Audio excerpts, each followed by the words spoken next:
Welcome to ZZZ TV. Kindly subscribe, share, and like for latest updates and news.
Ní àríwá bílẹ̀ ní a rí ẹnìkan tó.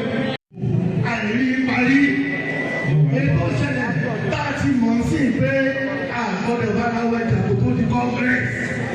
Ní congress yẹn líìsì kan la gbọ́dọ̀ ní. Bẹ́ẹ̀ni láti ward tó fi dé local government tó fi dé state. Ṣé wàá rí líìsì congress yẹn àwọn executive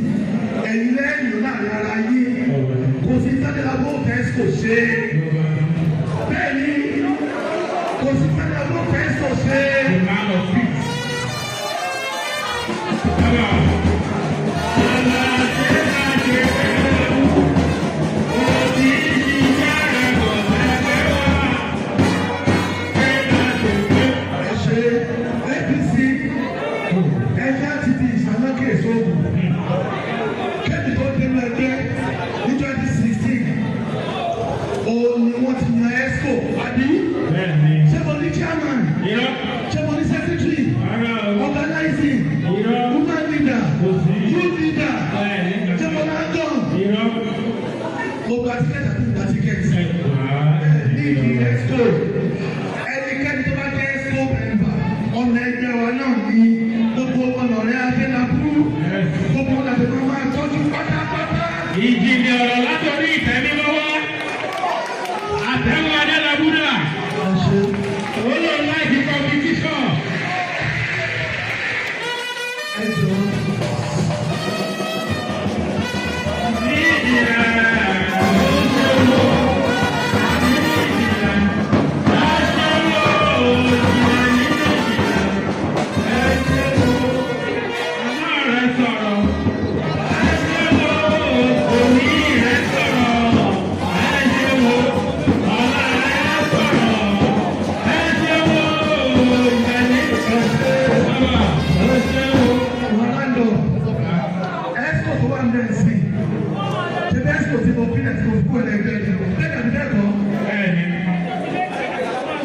Gbogbo wọn lájọ ṣe 2019 ìjà ló dé lórí tòwé jẹ́rí ọmọ àlè ló máa ń rí tí òwe bí ọmọ àlè tó wá ń bẹ̀ yóò ní ìgbà ó ti ṣe wá 2019 alus ó ṣe wá 2023 alus kí la rí náà bẹ̀ ikú kan ò lè dá ṣe ikú adébákúndì kan ò lè dá ìrùbá wa bẹ́ẹ̀. Ikú tẹ̀síwájú lónìí kò lè dá sí o. Ikú ọgbà ọgbọ́dẹ́ dìbò à lè dá sí. Àti àbájọ wà lọ́kàn kájọ jókòó kájọ pin tó wà nílẹ̀ ó jẹ́ pín. Kájọ òkú ẹ̀. Àbí.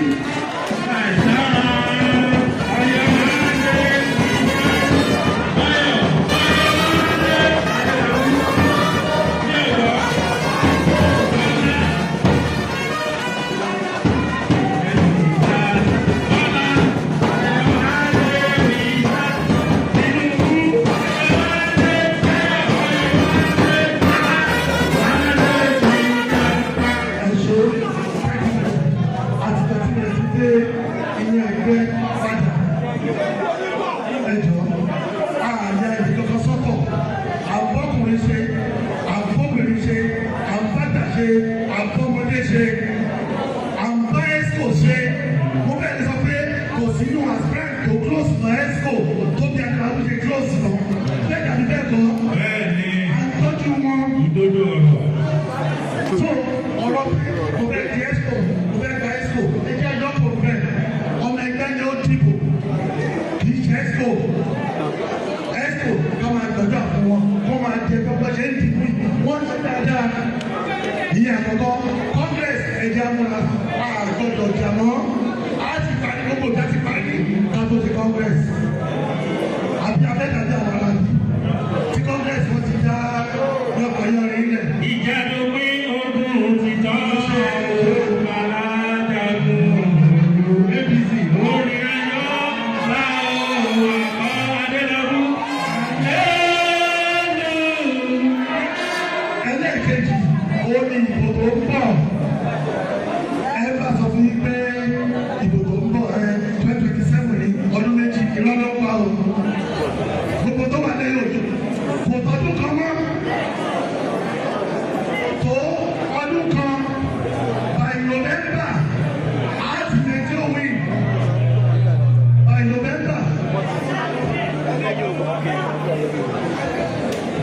àti bá àwọn ẹjọ́ máa win so ẹ jẹ́ ká tètè kó láti sí lọ ẹ̀yin bí náà sọ ẹ jọ ẹ ràn wá lọ́wọ́ ẹ bá wa kó àwọn èèyàn jọ ní ward ní local government àti state level legislature táwọn ṣe lọ́wọ́ yìí ti INEC àti ìṣẹ́gbọ́ adúláti jáde síta ká kó àwọn èèyàn wọlé sí inú ẹgbẹ́ lákọ̀ọ́kọ́ ẹlẹ́ẹ̀kejì ni pé ẹgbẹ́ tí ó bá gbàjọba yóò ní ìdè láti ẹgbẹ́ kejì àwọn ẹlẹ́gbẹ́ kejì wọ́n ti ń darapọ̀ mọ́ wa bẹ́ẹ̀ ni bẹ́ẹ̀ kọ́ ilé tó láti lọ bẹ́ẹ̀. Kẹ́ẹ̀tì lọ́jọ́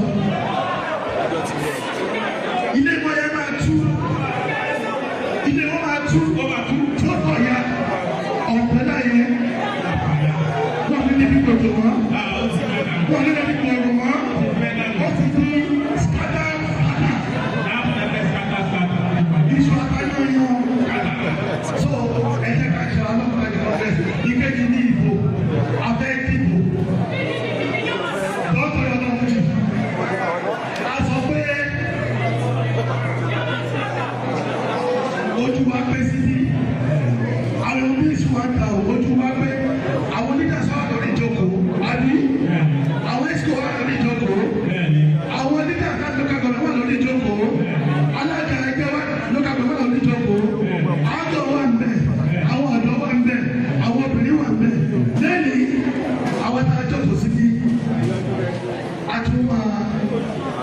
endorse President Bola Ahmed Tinubu to second term of the election.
Wọ́n ṣe òwò kéékèèké, a ní pé kọ́ fún wa ní obìnrin mẹ́wàá láti ìjọba ìbílẹ̀ kọ̀ọ̀kan mẹ́tàlélọ́gbọ̀n. Òun náà jẹ́ ọgọ́rùn-ún mẹ́wàá àti ọgọ́rùn-ún mẹ́ta àti ọgbọ̀n 330 women. 100,000 each is equal to 33 million naira. A ní pé àwọn leaders àkọ́kọ́ náà ní ìnáwó sí APC ẹjọ́ òkúdélé ẹjọ́ àwọn leaders wa.